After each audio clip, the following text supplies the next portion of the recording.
thanks everybody for coming back from lunch. I know the view is very interesting and nice being out there, so I'm glad we got you back in your seats. I hope it'll be worth it. I know that Darrell will be, so I'll try to make the questions worthy of him. So I want to thank Darrell Wade for coming today. Darrell is the co-founder of Intrepid Travel, which over the last, since 1989, was when you were founded, over the last then 26 years, if my math is okay. Who's counting? Yeah, it's developed the company in a multitude of different directions. I'd say most recently, big change being the split from TUI, from the Peak product that you guys created, kind of back to your original kind of roots. Yeah. Can you talk a bit about why the move and the Peak move was perfect at the time that you created it, and what's changed in the experience since that time? Sure. I guess Peak came about 5 years ago, and at the time we were a sizable organization, but a single brand with about 30 points of presence around the world. And we're the single biggest adventure travel operator in the world. But in discussions with TUI, we thought, well, maybe we can leverage their mainstream positioning and really take us to the next level. And so we did indeed went from a roughly $100 million company to a $400 million company. But I think over time, as we settled into it, we realized that the two organizations really, philosophically, were almost diametrically opposed. And that wasn't good or bad or right or wrong or anything like that. It was just a very different organizations and what we actually strategically wanted to get out in the long term as well. Mm-hmm. You know, many brands, when I think about Intrepid, I think about what you do. I think about the experiential, I think about responsible travel. Yeah. And I'm sure TUI looked at that and was like, we want that experiential, as many travel brands want now. Do you think that the kind of, as you said, the diametrically opposed styles means that experience isn't something that can be mainstreamed as much? No, I don't agree with that, and perhaps one of your assumptions might have been wrong too. I think when they looked at us 5 years ago, 6 years ago or whatever, and took that equity stake, they weren't so much looking at what we did, but rather what we had done in terms of being a high growth company. So for the previous 10, 15 years, we'd averaged 25, 30% growth a year. And they were attracted to that, and they were also attracted by the relatively high margins in our space. So I think they were the attraction points, because large listed companies tend to be attracted by financial returns rather than perhaps more the product space that you're talking about with experiences. But interesting enough, I guess we thought perhaps there was a way to leverage that brand size. TUI is the largest integrated travel business in the world after all, and take that experiential side into their market. And I think that perhaps didn't work the way we wanted to. Ironically, in some other areas where we've been working in the last few years, it's worked really well. And so we're increasingly using our destination management companies to be a springboard for other brands and other companies to enter that experiential space through their own product offerings and brands. What is there a lesson that you took away from the TUI partnership to what you have now to say, okay, this is how we sell this better, this is a more effective way, this is a way to target consumers better, and this is how we can make our product better post that? I think in the product sense, probably not a lot was learned. Yeah. I think in the corporate governance sense, an awful lot was learned. Our attitude to risk is very different now. Our attitude to corporate governance and controls is very different now. And that's knowledge that we've definitely benefited from. I think one of the learning curves for my business partner and I was also around what we want to be as a business. And we've done reasonably well in a business sense, and so ironically, financial goals probably isn't the biggest driver these days. We do want to create a product that is we're incredibly proud of, and clients want to experience more and more of, and therefore that ambition to still grow in terms of what we can do is still very high. But yeah, so it's a reaffirming almost of those old values of the quality of the product, the experience, and growth, and getting more people traveling in a more interesting way than they have been. A lot of brands want this experiential element, whether it's a large hotel chain, that talks about local experience or things like that. And in a way, it's an attempt to not be a commodity. Yeah, totally. You know, so with everybody wanting to do that and be that and say they are that, how do you really differentiate the product when you think you do have a truer experience? I think it's really tough for big mainstream operators like hotel groups or airlines or whatever to really get into the experiential space. It just isn't what they do. And so, yes, they kind of recognize that a hotel chain is the commodity space, you know, and a room is a room is a room, unfortunately. But it's very difficult to take that next step and to say, okay, we're going to go more than the room and outside the property and really incorporate experiential values into that client experience. It's a lovely ambition, but it's terribly hard to do. And if you think about what a big hotel chain, using your example, does, they spend an awful lot of time and money and effort to make sure that that experience for a client is exactly the same as the last time that they visited and the next time they visit. You walk into that room, it is clean, you know, the air conditioning's working, the TV's working, the power's working, the paint's good, the sheets are all nice, it's beautifully serviced, all that stuff. None of that just happens. It's all through rigorous systemization and process-driven work. Now, when you think about what we do as a company, it's almost the exact opposite of that. You know, if you want an amazing experience, you don't absolutely formula-driven drive this thing. You know, you've really got to say, okay, what are the core ingredients that we have at our disposal, and then almost use chaos theory so that every single experience and touch point the client has is different, and you really revel in that difference and authenticity. You know, hotel chains, they might like to say they value authenticity. In fact, everything they do in the systems drives it out of them. So, you know, that's where partnerships with organisations like us can work because, in fact, everything we do is about authenticity and experience. None of it is around commoditisation. On the same side, I think guests and travelers really like consistency of experience. Totally, absolutely. So at the same time as you're trying to deliver something unique, how do you deliver the consistent guest experience? Look, I think these things are not mutually exclusive. You know, it's like half the audience here, maybe all the audience here would have a McDonald's hamburger, right? You go to McDonald's because it's the same product every single time, you know exactly what you're going to get, and you're going there because it's reasonable value offering, it's fast, it's ubiquitous in terms of where you get it. But you're not going there for the quality of the burger or the quality of the experience. And it's a bit the same with hotels, you know, and you know, you've got to step outside that bound, so you go to the specialist, and the specialist provides that service now, and that unique offering. What can we do in terms of, is your question around how do you ensure the consistency of that diversified experience? Yeah. Yeah, and it's a really difficult question to answer because it kind of goes to the real core of our intellectual property almost in terms of what we do. And I remember as a kid, one day I was in a chemistry class and you're putting 4 or 5 different ingredients into this beaker. And then the last one we put in made the beaker, it was a clear liquid. And all of a sudden it goes to this brilliant purple color. And you go, wow, that's amazing. You know, how did that happen? And what drove that?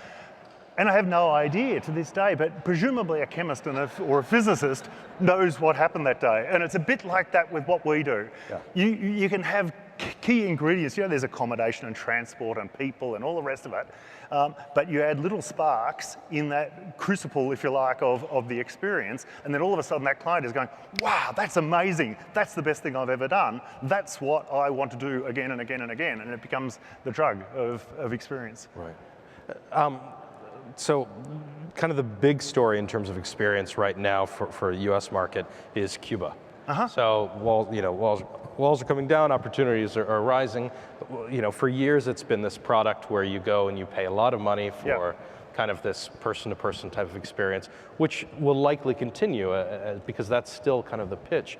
what does what does opening in Cuba mean to a business like you guys? And are there certain lessons? Or are you thinking, okay, we can go in there because we know this. We can hit this mark right away. Yeah, well, sure. And look, I always find it funny, the kind of the roller coaster of destinations almost. And Right. 5 years ago, you couldn't sell Cuba in this market for obvious reasons, and now all of a sudden it's a hot product. Conversely, you can't give away a trip to Syria right now, of course, and so that's off. But we've been in operating trips in Cuba for about 15 years, and so we know it pretty well. To be perfectly frank, the core ingredients, going back to that ingredient issue that you're dealing with in Cuba, aren't so very different to anywhere else.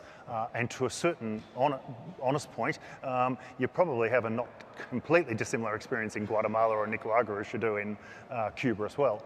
Having said that, are we enjoying our time in Cuba at the moment? Yeah, absolutely. We're taking a lot of trips and everything's full, and we're scrambling, of course, to train guides adequately, to find accommodation that is suitable and appropriate and scalable, and all those kind of things. So you always have that issue, but it's a nice place to be at the moment in Cuba for sure.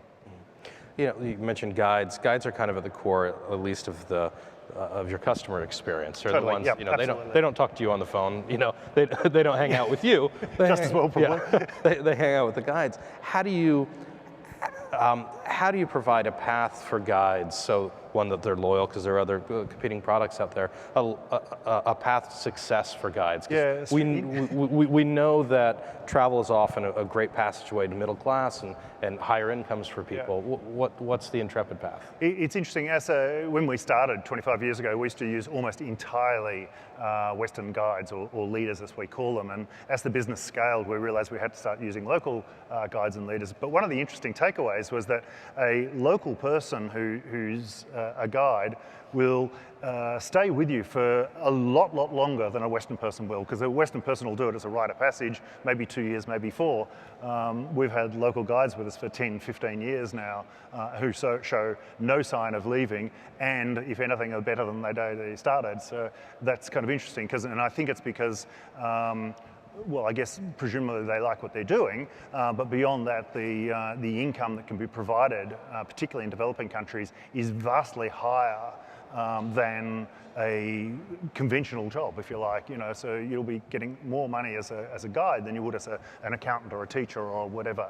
So there's that attractive thing that is very viable from a financial lifestyle point of view for you and for them and their families. Mm-hmm. With experiential travel, we also like to talk a lot, and you guys do a good job of this in terms of responsible travel. Not rolling over the turtle eggs with a SUV or whatnot. But let's talk about irresponsible travel a bit. You guys don't do the elephant rides. And the last year, if you work at SeaWorld, I'm sure it's been a tough job getting things. There seems to be a sea change in consumer behavior towards kind of irresponsible behavior. Yeah. Have you seen that affect your business at all? Has that helped you kind of sell the experience better? Yeah, look, we, from a front-end marketing side, I actually don't see much difference. And we've always been a little loath to use responsible tourism as a part of a marketing pitch.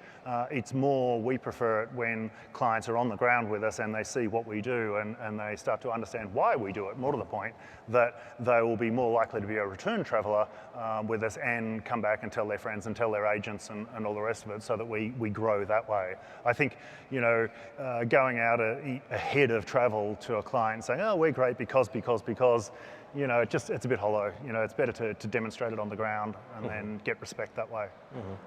The other thing, interestingly enough, is we do some market research, and if you ask people why they travel with us, the usual things are at the top, destination, price, itinerary, etc. And something like responsible travel is actually way down the bottom. To be frank, people don't really care before they book a holiday. That same question at the end of a trip, however, responsible travel is number 3. It goes from the 14th reason to travel to the 3rd reason to travel, which is kind of interesting. So people do care, but I think it's when you tell that story and you don't ram it down people's throats. It's just, hey, this is what we do, this is why we do it. What do you think? And you think you see that 11-step movement because they've experienced it, Yeah. and they're like, yeah, I guess it is important. Yeah, and it's about respect, isn't it? Be it respect for the environment or respect for local people in a destination. And I think that level of respect can't really be lectured from afar. It's really in the way you engage with a local community or a destination.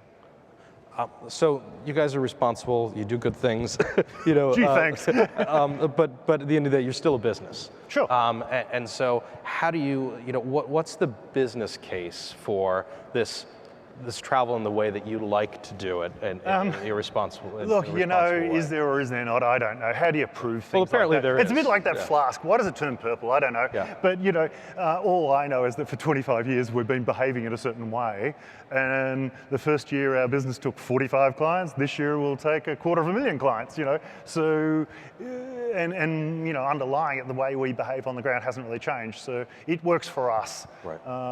Does it work for everyone? I don't know. Can you talk a bit about Nepal? You know, that was a part of your business. Earthquake hit. People want to, you know, travel stop. How did you make the decision to say, okay, now it's a good time to go back in? A couple of things. We've got our own company on the ground in Nepal, so that I guess gives us some first-hand insight and intel in terms of what's possible and you know where the country's at and all that kind of stuff. So I guess that's part of it.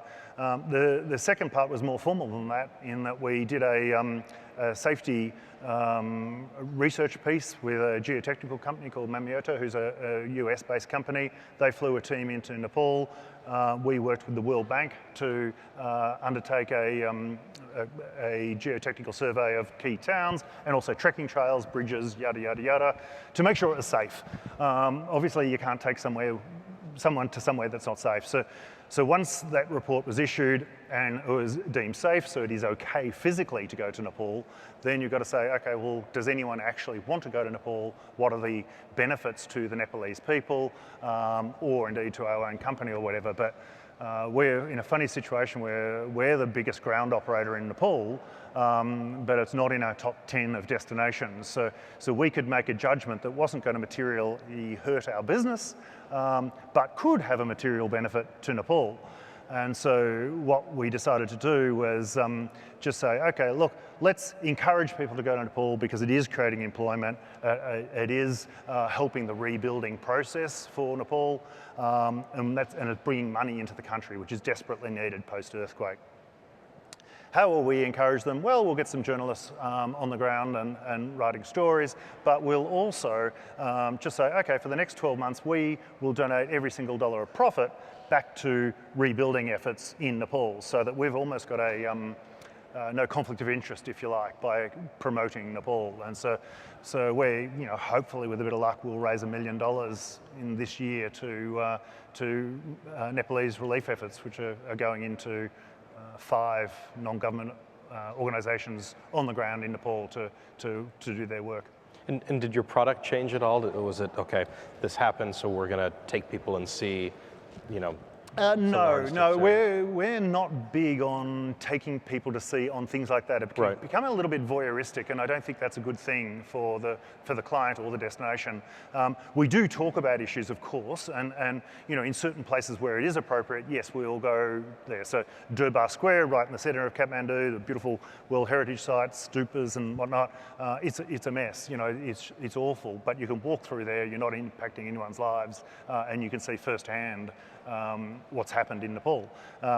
Ironically, for the rest of the time though, you don't see that much. You know, I've been up there, and in fact I'll be up there in another 3 or 4 weeks, and you can travel around and be absolutely fine. And you know, earthquakes are like a lot of things. It's a bit haphazard where they strike, and so I did a helicopter trip up to Lukla and Namche Bazaar and Everest Base Camp, and certain areas you go over and absolutely devastation, completely flattened. Other areas where you go over or indeed land, they seemed absolutely fine. And fortunately, in fact all the areas where you travel to actually are fine. But that was just luck, really. Right. We talked natural disasters, and you mentioned Syria earlier, and thinking of man-made disasters, and you know, travel doesn't exist in a vacuum, and there are you know, political changes, whatnot, and you know, backstage I asked you about a popular tour, and you mentioned the Thailand to Vietnam track. You know, Thailand's had some massive political changes in the last year, military coup, junta. You know, how do you make decisions about the types of trips that you guys offer when faced with these geopolitical changes? Yeah, look, it's always a bit of a challenge.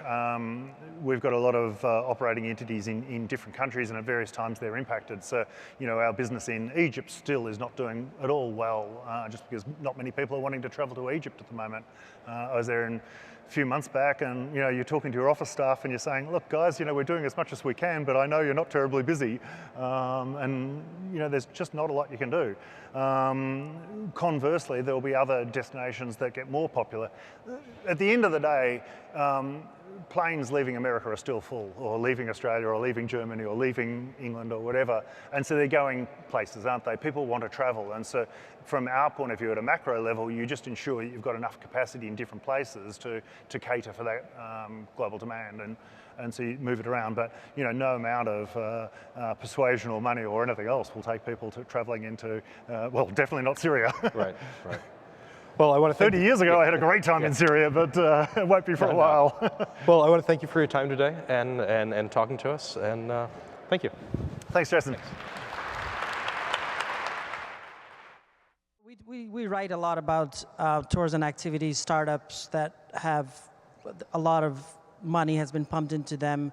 A bunch of investors are here who invest in tours and activity startups. None have really broken through. You've been in the tours industry for a long time.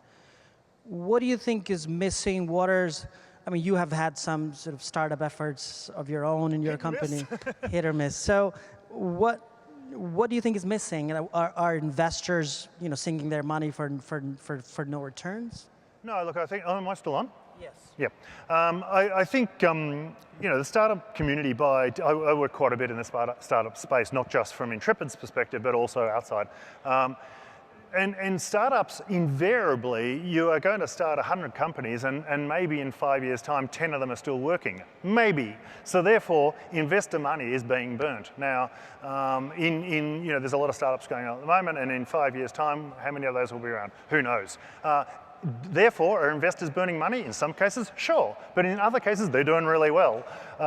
So that's the nature of investment in the space. But in tours and activities, why hasn't, you know, Viator is probably the only aggregator you would think of that is broken through. Yeah. Nobody else has. Yeah, no, it's true. You're selling tours for a long time. What's missing? Yeah, and look, or what are they missing? We've just from pure personal experience, we've started 2 businesses in relatively recent times. One of them was called Adventure.com. It was we funded it reasonably well. We built quite a nice community. It was going okay, but when we started to sell product, there was just not the stickiness there. We couldn't get the traction, couldn't get the commercials right at all. So we're kind of parked it and we'll reinvent it. Flip side, a business started a while ago called Urban Adventures, taking little micro day tours or half-day tours into urban environments. Is going ballistically well, you know, and why did that one work? You know, this one, the guy who's running it reckons he'll take 1 million travelers in 3 years' time. You know, that's a lot of people on, you know, 3 or 4 hour jaunts. Why did that one work? Sure, the product was good, the people were right, blah, blah, blah, but in answer to your question, you never quite know, you know, and that's just an honest answer. It was actually less resourced than Adventure.com. One works, one doesn't. Selling tours and activities online, are we missing something on the consumer behavior? I think, to be honest, you know, I guess this is coming from where I come from, but I think we're missing something in what it is you are trying to do. What is your underlying value proposition to a client? What is it that you're going to offer that client that is sticky and makes them go, hey, you know what, that's great. I'm coming back and I'm telling my friends and I'm doing this and I'm doing that, you know. Why did TripAdvisor work all those years ago? Because they provided a platform where people can talk to each other about experiences and yada, yada, yada, and it grows. You can't start a TripAdvisor now, you know. All right, well, thank you, Darrell. Thanks for having it.